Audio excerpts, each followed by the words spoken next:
ahora sí vamos a predicar. Juan capítulo 5, abra su Biblia en Juan capítulo 5. Y si usted nos está viendo por el internet, damos la bienvenida a todos los hermanos que nos miran ahorita y también después que miran esta grabación. Les invitamos a mandarnos sus peticiones de oración de igual manera. ¿Cuántos dicen amén? Y les prometemos que vamos a estar orando por ustedes. Abra su Biblia en Juan capítulo 5. Juan capítulo 5.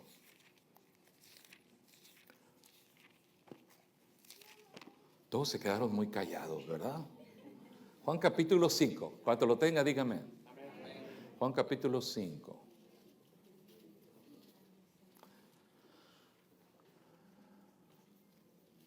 Mis hermanos, es muy importante antes de entrar en el pasaje, y yo le decía a mi esposa, tengo un reto demasiado grande delante mío, porque es un pasaje tan hermoso el que tenemos delante de nosotros aquí, hermano, que le decía a mi esposa, tengo temor de no hacer juicio o no hacer lo suficiente para que este pasaje pueda yo expresarles a ustedes o podamos todos entender lo hermoso y lo maravilloso que es este pasaje que tenemos delante de nosotros. Es increíblemente bello este pasaje. Y mis hermanos, para poder entender tenemos que recordar lo que vimos la semana pasada. La semana pasada, mis hermanos, vimos la historia de un hombre que no podía caminar, un paralítico, y que fue sanado por el Señor. ¿Recuerdas dónde estaba aquel hombre? Estaba en un estanque. ¿Recuerda alguien cómo se llamaba ese estanque? Se llamaba Betesda. El estanque se llamaba Betesda. Y el Señor milagrosamente sana a aquel hombre que tenía 38 años, que no podía caminar. Ahora, eso provocó el enojo de los líderes judíos, pero no se enojaron por el milagro. De hecho, el milagro ni siquiera les interesó. Su enojo, mi hermano, tenía que ver con que Jesús le dijo a aquel hombre que cargara su lecho, cargara su cama y que se fuera. Porque según las reglas del día sábado que tenían los rabinos, nadie podía cargar nada de un lugar a otro en sábado. Estaba prohibido. Era el día de descanso. Así que el hecho de que aquel hombre estaba cargando su cama, según su punto de vista, era una violación de sus reglas. Pero mi hermano, que aquel hombre estuviera cargando su lecho, era un testimonio del poder de Dios, ¿verdad que eso es lo que era? Y por eso el Señor le dice que lo haga, porque era un testimonio, estaba testificando a aquel hombre, confirmando de que Jesús tenía todo poder. Jesús tiene todo poder. Pero aquellos hombres lo único que ven es a un hombre cargando su lecho y a Cristo quebrando su autoridad, rompiendo la autoridad que ellos mismos se habían otorgado. Desde su punto de vista, mis hermanos, y este es el punto que ellos tenían, y eso era lo que los enojaba, de que Jesús no tenía ningún derecho a cambiar sus reglas, de que Jesús no tenía autoridad. Ahora, decíamos la semana pasada que esa es una de las razones por las cuales la gente no se acerca a Jesús, porque no quieren cederle a Jesús la autoridad, no quieren cederle a Jesús el trono de su corazón. Puedes decir, sí, yo sé que Jesús es el Salvador del mundo, pero no quiero que Jesús dicte y controle mi vida. Ahora, mis hermanos, aquellos líderes no solamente estaban molestos solamente porque Jesús quería la autoridad o quería cierta autoridad. No, mi hermano, Jesús vino a reclamar toda autoridad. Toda autoridad. Jesús no vino a reclamar la autoridad de un rabino, no vino a reclamar la autoridad de una rey, de un emperador. No, mis hermanos, Jesucristo vino a reclamar autoridad divina. Autoridad divina. Jesucristo vino a reclamar toda autoridad. Toda autoridad. Vaya conmigo al verso 17. Dice, y respondió Jesús, mi Padre hasta ahora trabaja y yo trabajo. Mi Padre hasta ahora trabaja y yo trabajo. Por esto, los judíos aún más procuraban matarle, porque no solo quebrantaba el día de reposo, sino que decía que Dios era su Padre. Note, ¿qué dice? Haciéndose igual a Dios. Jesucristo no vino a reclamar autoridad de maestro, vino a reclamar autoridad como Dios, la misma autoridad de Dios. Vino a afirmar que Él era el verbo de vida, el verbo que se hizo carne, el verbo que era desde el principio con Dios, el verbo que desde siempre ha sido Dios. Ve, esa es una gran autoridad. En los próximos versos, mi hermano, de eso trata estos versos siguientes. Habla de Cristo hablando de su autoridad. Quiero que regreses conmigo al verso 17. Ve conmigo al verso 17 una vez más. ¿Qué dice el verso 17? Mi Padre hasta ahora trabaja y yo trabajo. La autoridad de Jesús se basa en la relación que tiene con su Padre. ¿Quién es su Padre? Dios el Padre. Jesús está reclamando, mis hermanos, autoridad divina, y los líderes judíos, a esto les parecía una blasfemia. Y dice, verso 18, ve el verso 18, ¿qué era lo que decidieron hacer? Dice, por esta razón, porque Jesús estaba reclamando autoridad divina, entonces más querían matarle. Y al final del verso, lo acabamos de leer, dice que porque se hacía igual a Dios. Ningún ser humano, mi hermano, no hay ser humano que pueda compararse con Dios. ¿Estamos todos de acuerdo? Amén. Si usted o yo nos paramos y decimos, yo tengo la misma autoridad que Dios, eso es una locura. ¿Estamos de acuerdo en eso? Eso es una blasfemia, porque nadie puede compararse con Dios y nadie puede tener su autoridad. Pero Cristo lo está diciendo, porque Él es el único que lo puede decir, porque es verdad. Porque Él es el eterno Hijo de Dios, coexistiendo con el Padre eternal. Y cuando Jesús dice, mi Padre hasta ahora trabaja y yo trabajo, eso asustó a los judíos. Los asustó tremendamente. Pero este hombre está reclamando la autoridad de Dios. Y la reacción de ellos no asustó a Jesús, hermano. De hecho, Jesús no dijo, espérense, no se asusten. Espérense, vamos a hablar de las cosas. No, Jesús no trata de calmarlos. Es más, hermano, Jesús apenas comenzaba a decir lo que quería decir. Ahora Jesús no solamente va a reclamar autoridad, va a explicar la autoridad que Él tiene. Y esto es lo maravilloso del pasaje, mi hermano. Jesús explicando su autoridad. Vaya conmigo a los siguientes versos. Vaya conmigo al verso 19. Quiero que notes en el verso 19 una frase que es muy importante que notes. Verso 19.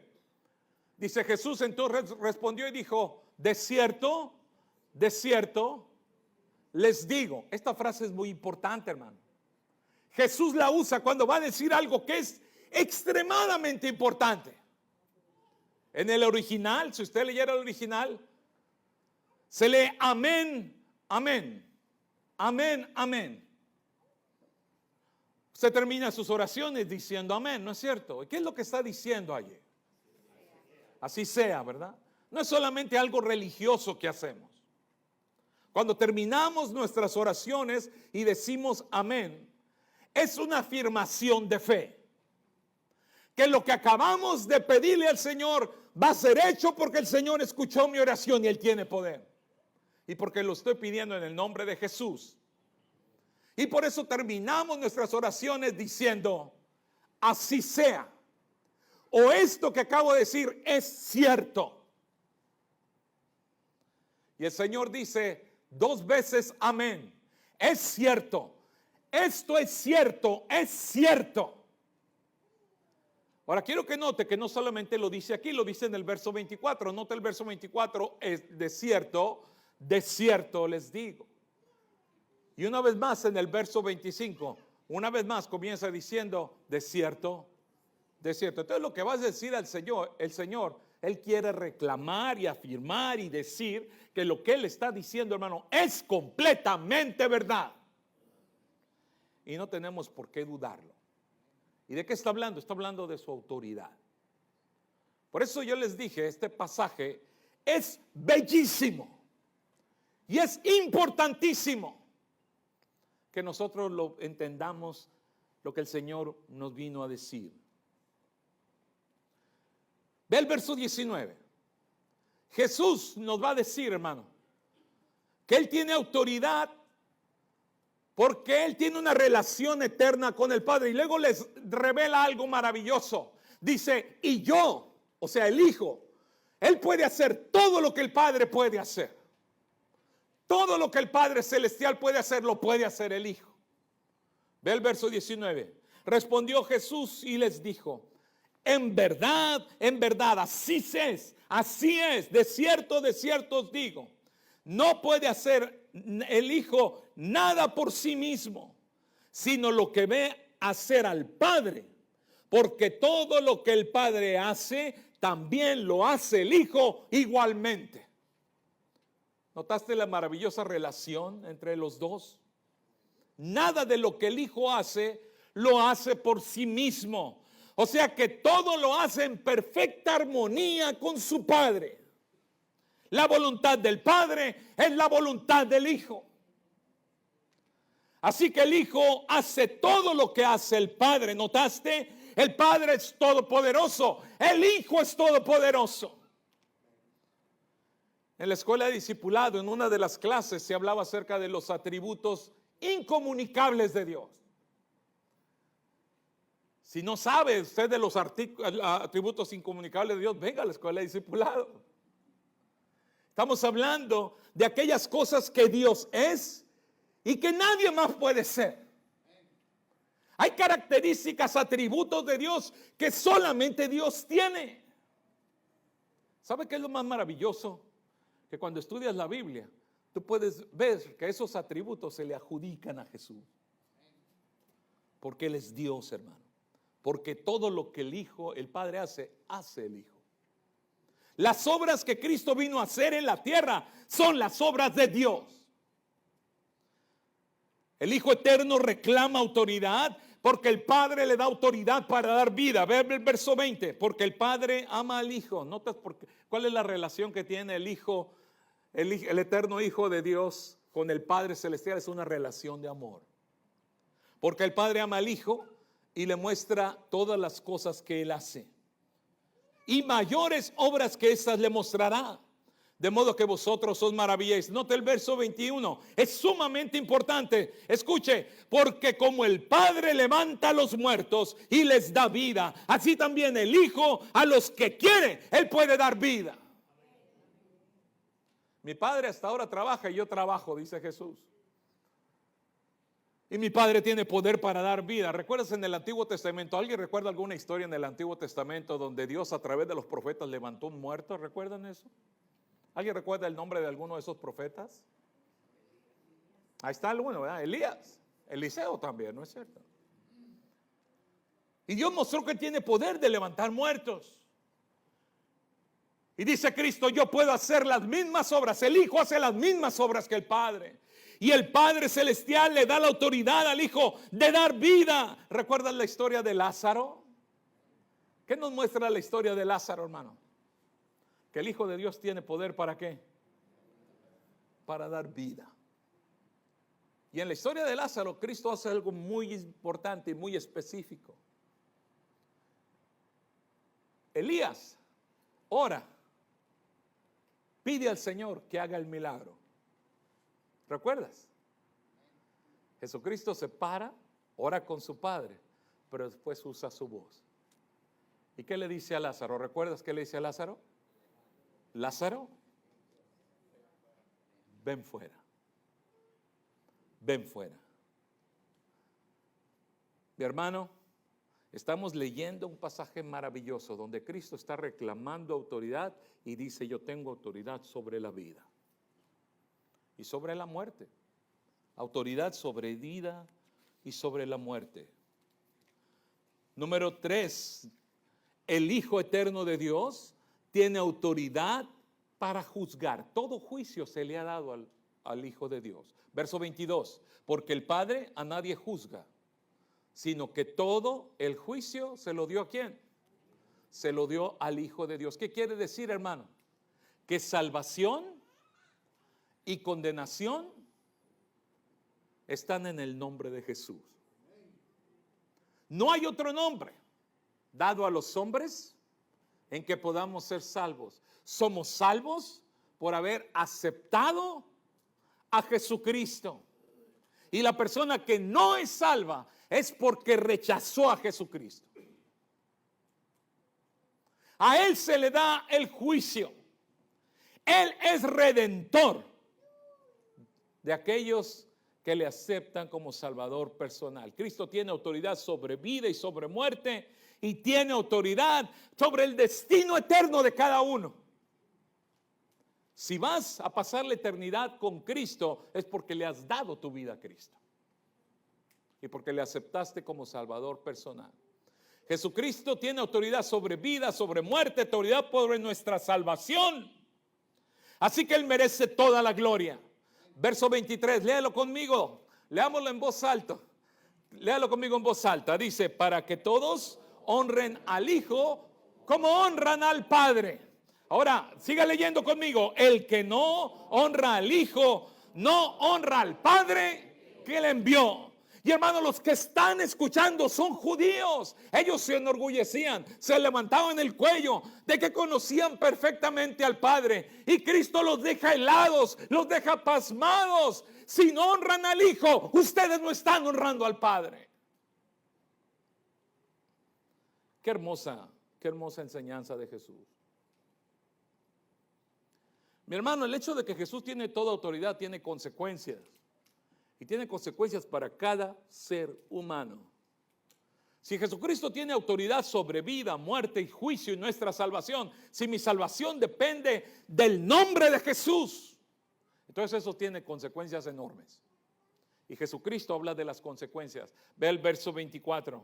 Así que entonces, en base a que Cristo tiene toda la autoridad, de cierto os digo que el que oye a mi palabra y crea al que me envió, tiene vida eterna y no vendrá condenación, porque ha pasado de muerte a vida. Esa es la consecuencia. Esa es la consecuencia. Él puede dar vida. Y notas las tres cosas, las dos cosas están involucradas aquí. Nótalo, véanlo en el pasaje, es hermoso. Dice, el que oye mi palabra y cree al que me envió, o sea, fui enviado por el Padre. Y note, tiene vida eterna. ¿Por qué? Porque se le ha dado al Hijo, se le ha dado poder de dar vida. Y lo dice, y no vendrá condenación, porque todo juicio es de Él. ¿Mas ha pasado de qué? ¿Quiénes han pasado de muerte a vida aquí? Si tú eres de Cristo, has pasado de muerte a vida. ¿Por qué? Porque Cristo tiene toda autoridad. Toda autoridad. Ahora, esas son las consecuencias para nuestro presente. Pero si eres de Cristo, también el hecho de que Cristo tiene toda autoridad, depende mucho tu futuro también.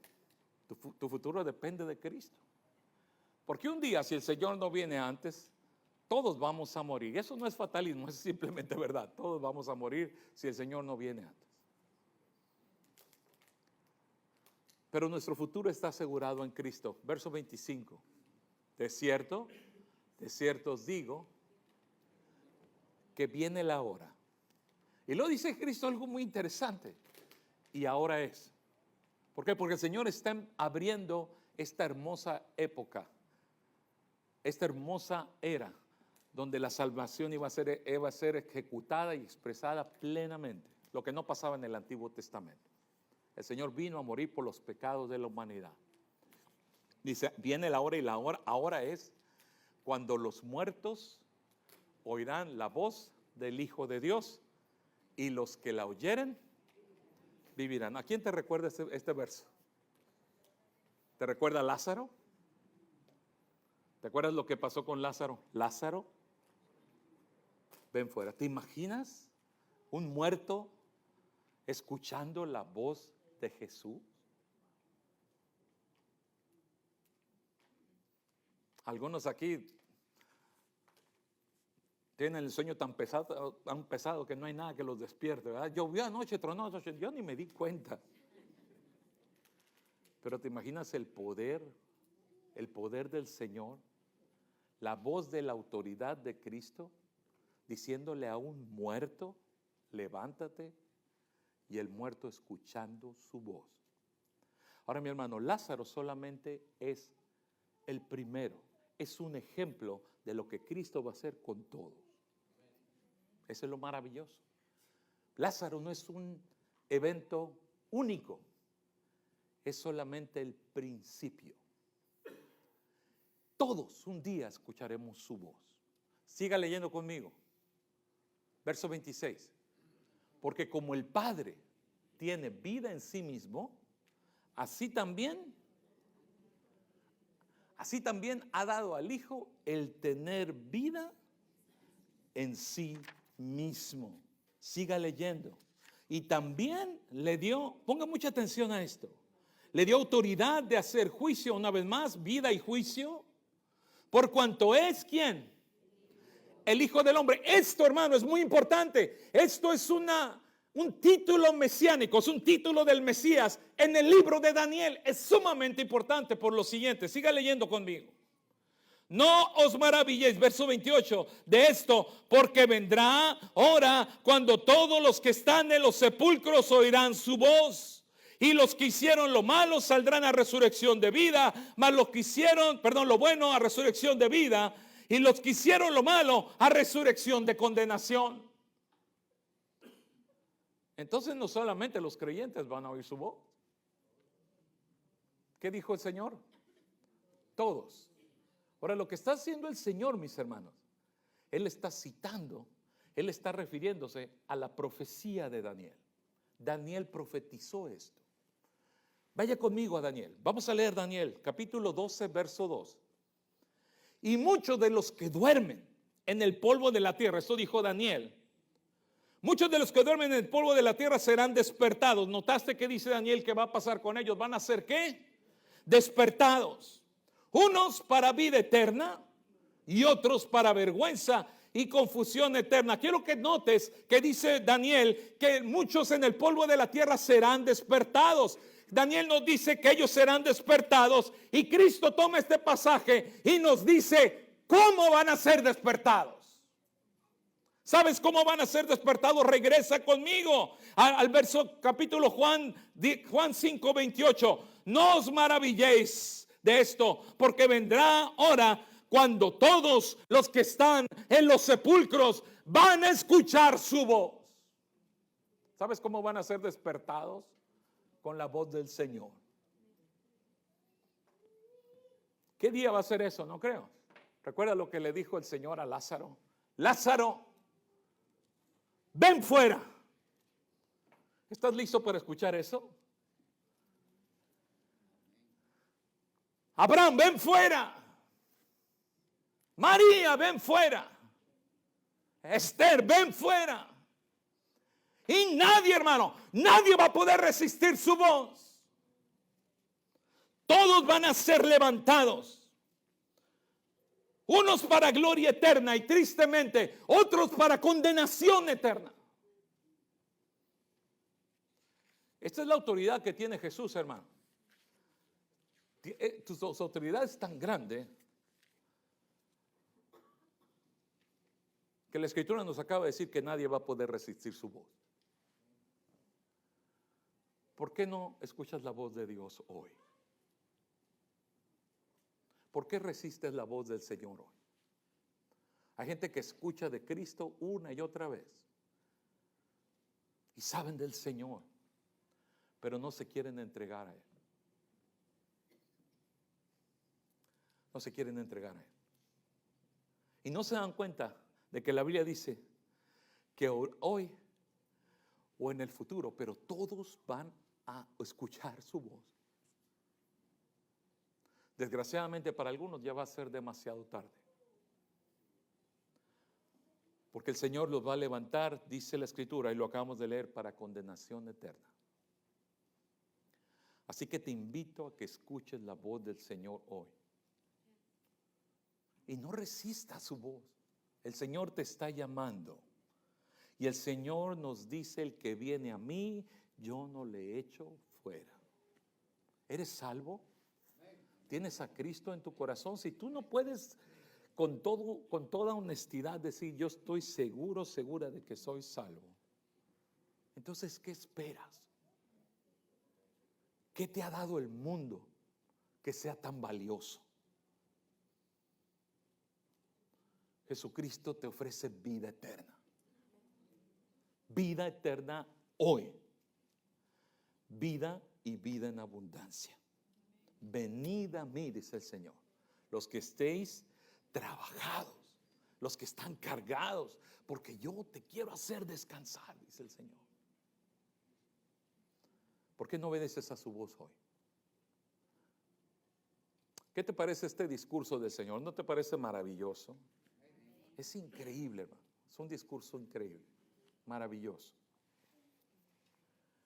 El Señor habla de su autoridad y de las consecuencias para el ser humano, consecuencias eternas. Pero ¿sabes qué, mi hermano? El Señor hace algo todavía también muy maravilloso. El Señor termina su discurso de esta manera, ofreciéndonos a sus testigos. Porque ¿sabes qué, hermano? En un juicio judío, la palabra de una persona tenía que ir avalada o respaldada por testigos. De hecho, el libro de Deuteronomio decía, o dice, disculpe, que una persona en un juicio debía presentar 2 o 3 testigos. Así que, ¿sabes que Jesús hace eso en este discurso? Él termina, él ya afirmó su autoridad, pero ahora va a presentar a sus testigos. Vamos a ver estos 3 testigos que Jesús presenta. Y lo vamos a hacer muy rápidamente, solamente te los quiero mostrar. A ver, vamos a leer el verso 30, por favor, vaya conmigo al verso 30. No puedo yo hacer nada por mí mismo, según oigo, así juzgo. Una vez más habla de su conexión con el Padre. Dice, y mi juicio es justo, porque no busco mi voluntad, sino la voluntad del que me envió, la voluntad del Padre. Y luego dice Cristo, o afirma lo que los judíos decían. Dice, si doy testimonio acerca de mí mismo, dice Cristo, mi testimonio no es verdadero. En otras palabras, Cristo está afirmando, ok, necesito presentarles mis testigos. Y entonces Jesucristo dice lo siguiente, verso 32. Otro es el que da testimonio acerca de mí. Y sé que el testimonio que da de mí es verdadero. Ahora va a presentar estos 3 testigos. Y el primer testigo del cual habla Cristo es alguien que ellos conocían, que los judíos conocían, pero no es uno de los 3 que Cristo quiere presentarles. Mas, sin embargo, se refiere primeramente a él, a Juan el Bautista. Verso 33. Vosotros enviasteis mensajeros a Juan y él dio testimonio de mí, del testimonio de la verdad. Pero yo, dice muy interesante, yo no recibo testimonio de hombre alguno. En otras palabras, los testigos de Cristo son más grandes que Juan. Mas digo esto para que vosotros seáis salvos. Él era antorcha que ardía y alumbraba, y vosotros quisisteis regocijaros por un tiempo en su luz. O sea, un tiempo ustedes le hicieron mucho caso a Juan.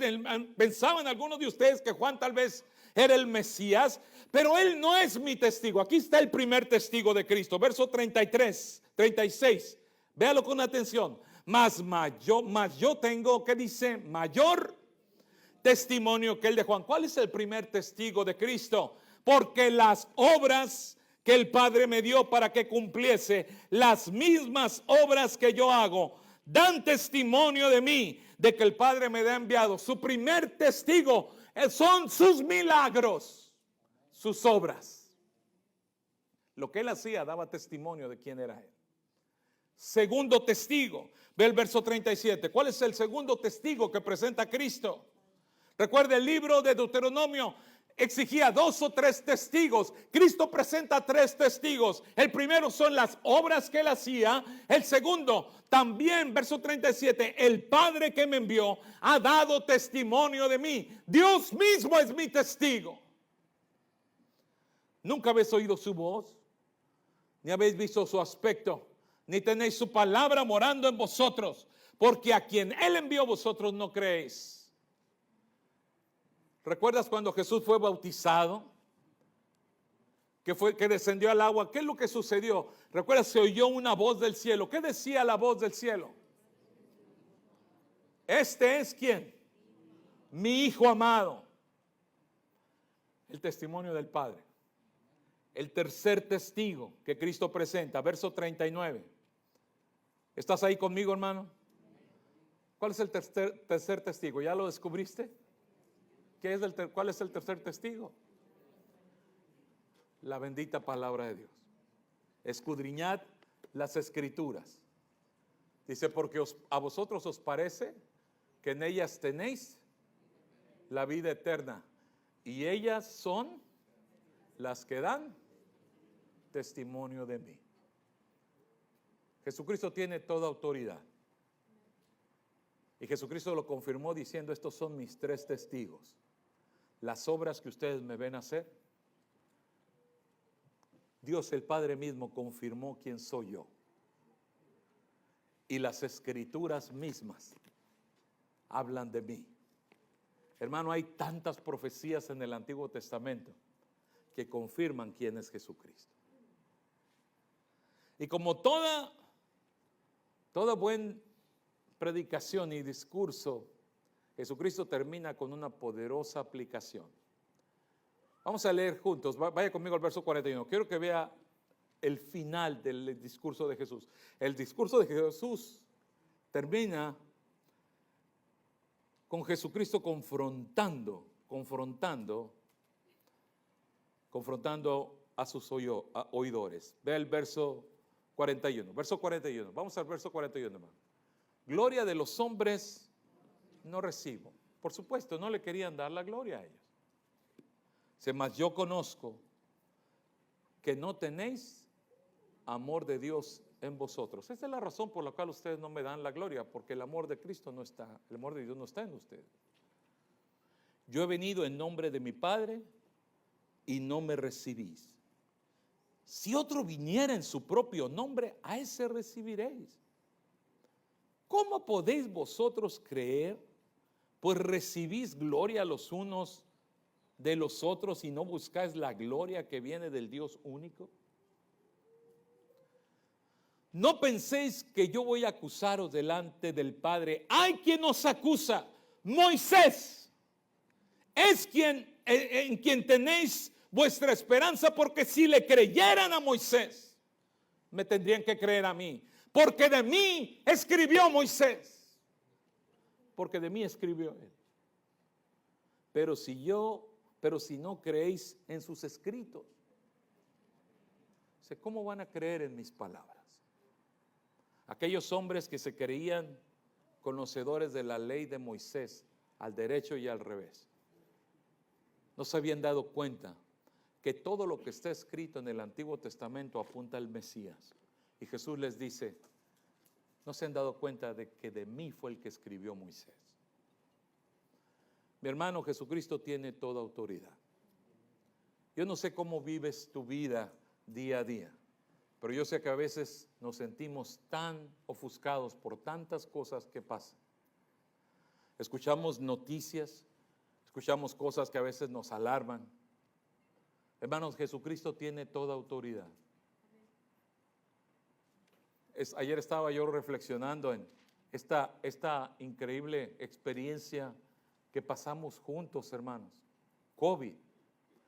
Ese es un evento que va a ir a los libros de historia como uno de los eventos más grandes en la historia de la humanidad.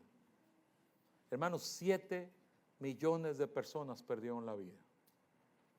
Solamente en este país, 1.100.000 personas fallecieron. Qué evento tan increíble. Estaba reflexionando yo anoche sobre estas cosas y cómo el Señor nos sacó adelante. Y aquí estamos, hermano. Todos pasamos y vimos la misericordia de Dios. Y todos perdimos a alguien. Todos podemos pensar en alguien que se nos fue. Pero sabemos que todo está en la voluntad del Señor. Y que el Señor todavía tiene un plan. Escuchamos ahora rumores de guerras. ¿Alguien ha escuchado lo que está pasando en Israel? Por primera vez en la historia, Irán ataca a Israel. Y no solamente un misil, 300 misiles. Ahora algunas personas, y muchas personas se admiraban porque de los 300 misiles, solamente 2 misiles tocaron, y fue en una, creo que en un aeropuerto, algo de la Fuerza Aérea Israelí, que fue que cayeron esos 2 bombas. Y algunas personas se admiraban de la eficacia del sistema de defensa de Israel. Pero muchas personas, y decían, especialmente en Israel y otras personas, también veían la poderosa mano de Dios protegiendo a su pueblo. Hermano, tanta cosa que está sucediendo. ¿Y qué acerca de tu vida diaria? A veces no sabemos, tenemos temor de qué va a pasar en el mañana. Hermano, Jesucristo tiene toda autoridad. Y si tiene toda autoridad, Él tiene autoridad sobre tu presente y sobre tu día, el día de mañana. ¿Cuántos saben eso? Él tiene autoridad. El que te dijo que iba a estar contigo todos los días hasta el fin del mundo es el que tiene toda autoridad. Así que Él tiene autoridad para el día de hoy, para mañana, para pasado mañana. Es más, Él tiene tanta autoridad que cuando llegue tu día y pases de vida a muerte, un día, hermano, ese no es el final, porque un día Él tiene tanta autoridad que tú vas a escuchar su voz. El alma del cristiano cuando muere va a la presencia del Señor. Pero eso no es el final solamente. Porque nosotros no solamente somos alma, también somos cuerpo. Y el Señor no solamente va a redimir nuestra alma, sino que también vamos a ser completamente transformados. Y un día vas a escuchar su voz. Y vas a volver a la vida. Y va a ser tan increíble, en un abrir y cerrar de ojos. A la final trompeta, los muertos en Cristo resucitarán primero. Y luego dice Pablo, nosotros los que hayamos quedado, seremos arrebatados. Y así estaremos para siempre con el Señor.